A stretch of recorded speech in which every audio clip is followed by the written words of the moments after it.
You probably saw me on this channel using tiny Lego pieces to attach stuff to my models, and this is how I get those from the store for pretty cheap. I wish they were sold in bigger bags though. These sets are pretty simple, meaning most pieces are just squares and rectangles, so at least I'm pretty sure I'll use all of them in my projects. And what I love about this is how strong they connect. You'd think that being so small and cheap, the connection would be fragile, but these are surprisingly tough. And they come in multiple sizes. My preferred ones, the 3x2 rectangles and the 2x2 squares, but they also come in larger pieces like this 8x2, which is amazing for bigger structures. This is now my favorite way to attach stuff, and on the science truck I'm already using Lego pieces in 3 different spots: the terminal on the side, the terrain scanner on the front, and the chemicals tank on the back. I keep all of these pieces on a plastic tray next to me for quick access during the build, but why am I telling you all of this? Well, recently I bought that last bag you just saw, and on it I found some super amazing single studs which are surprisingly reliable for its size. Now, the way I attached the frog truck eyes was just not good enough. Trust me, I tried ignoring this for the past 2 weeks, but I just can't, so yeah, I had to make it right.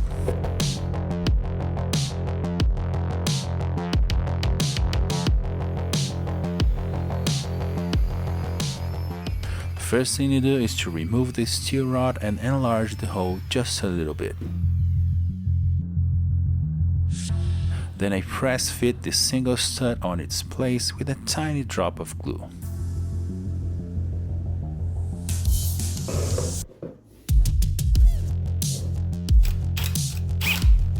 Then, as careful as possible, I made a hole on the top of the truck, matching the stud size, of course.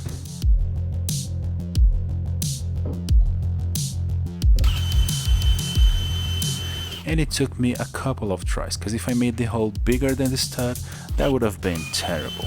The fit was so tight that no glue was necessary, and of course I repeated the process on both headlights. You guys know me, I love being precise, and this new attachment method makes this much easier. Couldn't be happier with the result, and let me tell you, that was bothering me much more than it should. I'm totally aware of this. Anyone know what else was bothering me? The bottom of the truck. Respectfully, of course. As you can see, it had many problems like rough spots and an overall lack of detailing, even though nobody's going to be looking at it from this angle, hopefully. So I begin by giving it a nice sanding to make the surface smooth, and from that I reached my collection of gusset pieces, great shapes that will make this truck look sturdy and reliable.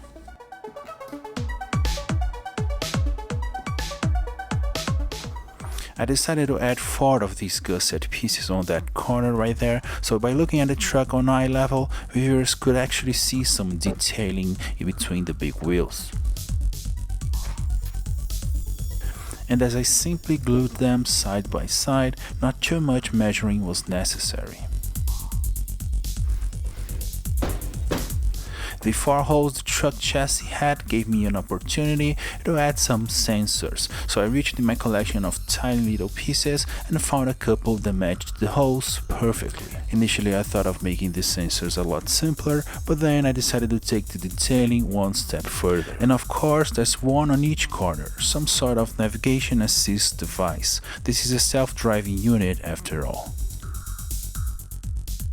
In this futuristic scenario I've been slowly building with my models, panel lines are not a thing, but big round rivets kinda are, because well, I like it. So I marked the surface to evenly space them and added one by one.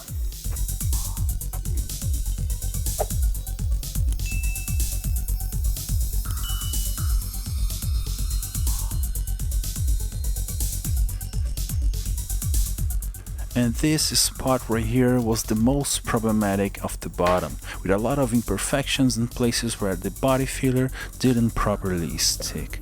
Quick way to take out of empty spots and holes: a lot of CA glue and some baking soda. Then some sanding and some extra laser cut pieces.